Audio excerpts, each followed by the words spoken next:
রাজাকারের পোলারে BNP nomination দিছে। আরে বেটা, রাজাকারের তো এই কি জানি প্রোটেকশন দিছি আমরা। রাজাকারের তো এই রাজাকার যে কথা কছে, রাজাকারের জন্মই তো আমাকে হাতে। শহীদ রাষ্ট্রপতি জিয়াউর রহমান সংবিধান থেকে ধর্মভিত্তিক রাজনীতি যেটা শেখ মুজিব দিয়েছিল, সেটা পঞ্চম সংশোধনীর মাধ্যমে উনি বাতিল করে দিয়েছেন, দালাল আইন বাতিল করে দিয়েছেন। রাজাকারদেরকে, যুদ্ধাপরাধীদেরকে উনি প্যাট্রোনাইজ করেছেন। আমরা দালাল প্রোটেকশন দিই। আমাদের প্রধানমন্ত্রীর নাম শাহ আজিজুর রহমান। এই যে 70-এর, এই যে 25-এ কইছে, এই যে 25-এ আছে জাতীয় সংসদের দলের ভোটদান সংবিধান অনুচ্ছেদের 70-এ বিদ্যমান বিধান পরিবর্তন করে এরূপ যুক্ত করা হবে, জাতীয় সংসদের সদস্যগণ অর্থবিদ আস্থা ভোট। এই যে আস্থা ভোটের সময় তারা দলের বাইরে যায় ভোট দিতে পারবেন। বিএনপি কি হচ্ছে? এই যে বলছেন আপনি তো বললেন সালাউদ্দিনের কথা বললেন। আমরা বিএনপি কি বলছি? আমরা বলছি যে বিল রাষ্ট্রীয় নিরাপত্তার জড়িত এইরকম সংবিধান সংশোধন, অর্থ বিল, আস্থা ভোট। আমাদের আরো দুইটা আছে, সেটা হলো সংবিধান সংশোধন এবং নিরাপত্তার প্রশ্ন। যেরকম দেশের যুদ্ধ বিগ্রহ আক্রান্ত হলে তখন সেটা সংসদে পাশ করতে হলে সে ভোটদানে আস্থা ভোট হিসেবে বিবেচিত হবে, সেটা আস্থা ভোটের সাথেই থাকবে। এখন আমার কথাটা হলো ভাই, আস্থা ভোট আর 70 অনুষ্ঠান বাস্তবায়ন হয় না, এই লেগে আপনারা হাইরে যাবেন।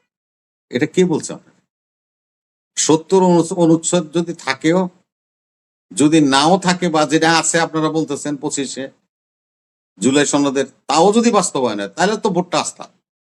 আমার আস্থা হইল না, আমার পছন্দ হইল না, রাজাকার পোলারে ভোট দিব না, দিলেন না, এটা আপনার ব্যাপার। এখন আপনারা যে প্রশ্ন বারবার উত্থাপন করেন বিভিন্ন রকম, ওই যে ওয়াহিদ ভাই এখানে অনেক অনেক বড় বড় ধরনের একটা কথাবার্তা বলে গেছে, ডাক্তার অলি আহমদ সাহেব। আমি ওনাকে শ্রদ্ধা করি, মুক্তিযোদ্ধা এবং বিএনপির প্রতিষ্ঠা লগ্নের একজন লোক। বিএনপির প্রতিষ্ঠাতে ওনার একটা বিশাল অবদান আছে, এটা আমরা অস্বীকার করি। আমাদের দলের প্রতিষ্ঠাতা মহাসচিব, তার মতো লোকের তো দল বৈশে করে দিচ্ছে। কারণ ওই যে আস্থা, যে 70 অনুচ্ছেদের আস্থা যখন হারায় যাবে, তখন আমি দুইটা লোকের স্যালুট করি আমার দলে। একটা হলো মহাসচিব খন্দকার দেলোয়ার সাহেবকে, যিনি 111-এর সময় যখন বেমানি করে আরেকটা সংস্কার বিএনপি হয়েছিল, মান্নান বইরা করছে, তখন ম্যাডাম জেলে যাওয়ার আগের দিন খন্দকার দেলোয়ার সাহেবের মহাসচিব করে গিয়েছিলেন। সেই ভদ্রলোক তার পূর্ণ আস্থা রেখেছেন দলের প্রতি এবং তিনি দলকে ঐক্যবদ্ধ রেখেছেন। আরেকটা লোক হলো মির্জা ফখরুল আলমগীর। ম্যাডাম 10 বছর দলটা, ম্যাডাম নিজে জেলে ছিলেন। আমাদের আজকের প্রধানমন্ত্রী এবং আমাদের চেয়ারম্যান, তখন ভারপ্রাপ্ত চেয়ারম্যানের লন্ডনের টেলিফোনে ভাই দল চলে, কতক্ষণ চালাইতে পারবেন টেলিফোন করে? এই মির্জা ফখরুল এই রাজপথে থেকে এই দলকে এগিয়ে নিয়ে গিয়েছেন, রাজপথের যোদ্ধা, সৈনিক, এবং সে আমাদেরকে রাজপথে নেতৃত্ব দিয়েছেন। আমাদের চেয়ারম্যান সাহেব জেলে ছিলেন, আমাদের ভারপ্রাপ্ত চেয়ারম্যান লন্ডনে ছিলেন, রাজপথে কে থাকছে? রাজপথে মির্জা ফখরুল ছিলেন। মির্জা ফখরুল দলের আস্থাভাজন ব্যক্তি হিসাবেই এই পদে গেছেন। কর্নেল অলি আহমদ সাহেব তো আস্থাভাজন লোক না, আমাদের দল ছেড়ে কখন ছেড়ে গেল সেই ইতিহাসটা ব্যারিস্টার সাহেব একটু শুনেন। যখন ওনার সাতকানিয়াতে নমিনেশন নিয়ে গন্ডগোল হলো, আমরা তখন জামাতের সাথে জোটে ছিলাম, জামাতকে আমরা সিটটা আসনটা ছেড়ে দিই। উনি 2 আসনে, ওনার একটা লোহাগাড়া আসনটা ওনাকে দিয়ে দেওয়া হইলো।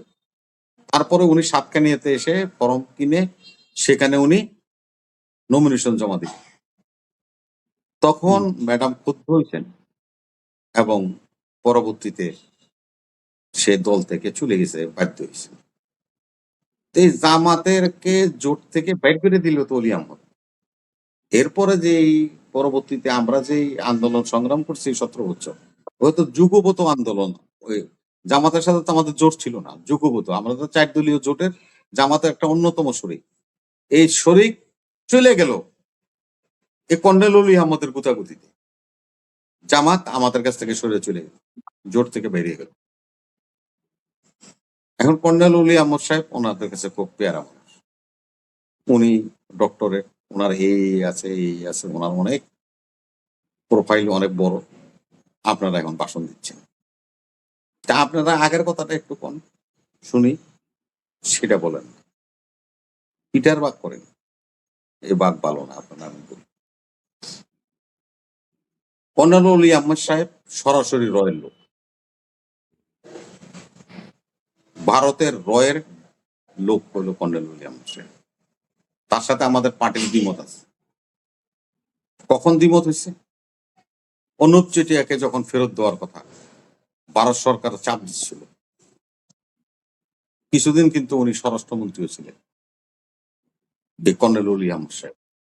তখন উনি ম্যাডামকে প্রপোজাল দিয়েছিলেন যে ভারতের সাথে সম্পর্ক রাখতে আগামী নির্বাচনে সরকার গঠন করতে হলে অনুপ চেটিয়াকে আপনি ভারতের হাতে উঠে দিন। তখন ম্যাডাম বুঝতে পারছিল যে কর্নেল উলি আহমেদ আসলে ভারতের পারপাস সাফ করতে চায়। ম্যাডাম তো অনুপ চেটিয়ার দেয় নাই। অনুপ চেটিয়াকে কখন নিছে? ভারত। এই যে প্রত্যার্পণ যে চুক্তির কথা বলতেছেন, এই চুক্তি বাংলাদেশে এবং ভারতের মধ্যে সম্পাদন হওয়ার পরে অনুপ চেটিয়াকে ভারতের হাতে তুলে দিল শেখ হাসিনা।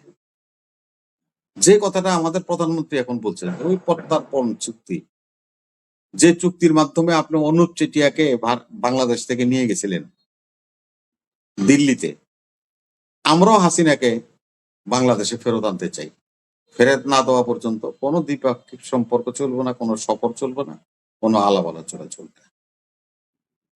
এটা তো উনি সঠিক কথাই বলছে আমাদের প্রধানমন্ত্রী, এবং তিনি তো এটার উপরে স্ট্যান্ড করছেন। তো এখন রয়ের এজেন্টদেরকে দিয়ে আপনারা এখানে সরকার পরিচালনা করবেন, এরকম একটা ভৌত চিন্তা ভাবনা থেকে আপনাদের সরে আসা উচিত আমি মনে করি। আপনারা বলছেন আপনাদের সব অ্যাক্টিভিটিটা আমি দেখি আজকে কয়েকদিন ধরে ফেসবুকে, রাজাকারের পোলারে বিএনপি নমিনেশন দিচ্ছে। আরে বেটা, রাজাকারের তো এই কি জানি প্রোটেকশন দিছি আমরা।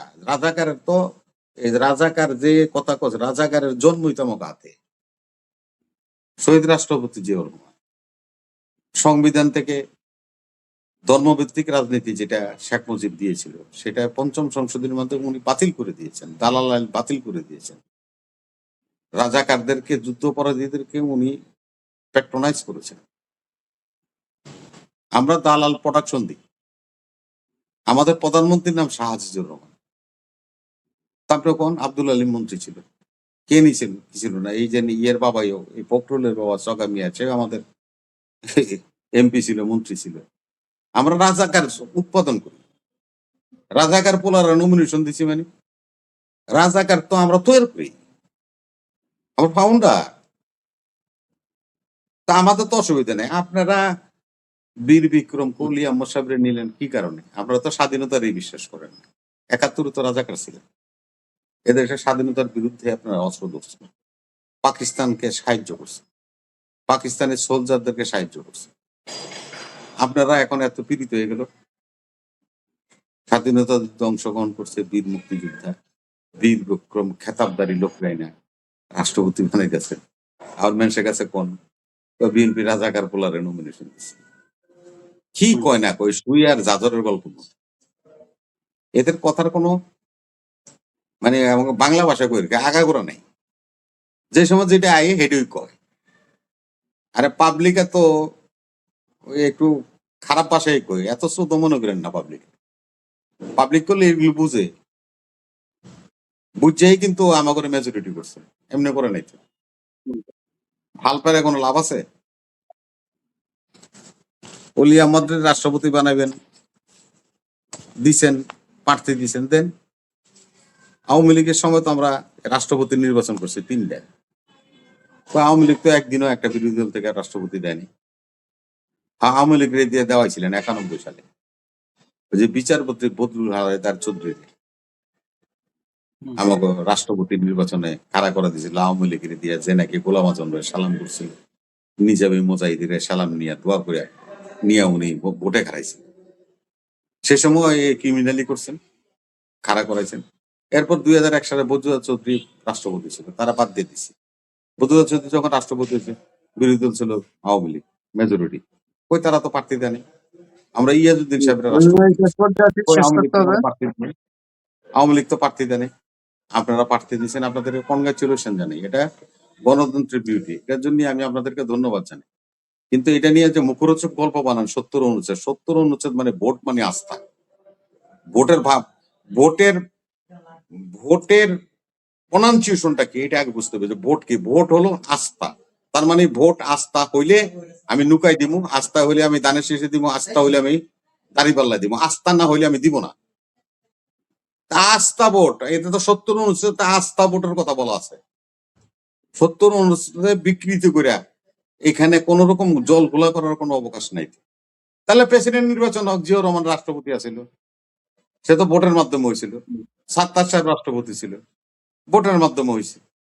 রাষ্ট্রপতি তো শাসিত সরকার হইলে জনগণ ভোট দিবে। আস্থা, ভোট দেওয়া মানে কি আস্থা রাখা একটা লোকের উপরে, এটাই তো আস্থা, বিশ্বাস। আপনারা কোন আস্থা, আস্থার অর্থই বোঝেন না, ব্যাখ্যা দিয়ে দিয়েছেন ভোটের উপরে না, রাষ্ট্রপতির ভোটের উপরে। রাষ্ট্রপতি সিস্টেমের ভোট নাকি এটা, যে রাষ্ট্রপতি ভোটে দাঁড়াইবো, তার মার্কা থাকবো, সে আমরা জনগণ ভোট দিব। এটা তো ভোটের নিয়মই এটা, এটা তো এইভাবে আস্থা ভোটই হইল। ৭০ অনুচ্ছেদ বহাল রাখলো তো প্রেসিডেন্ট নির্বাচন কেন হইব? সে ফর্মুলা কোন? সেটা আছে জুলাই সনদে আছে, দেখেন, হাতে চুরি করবো।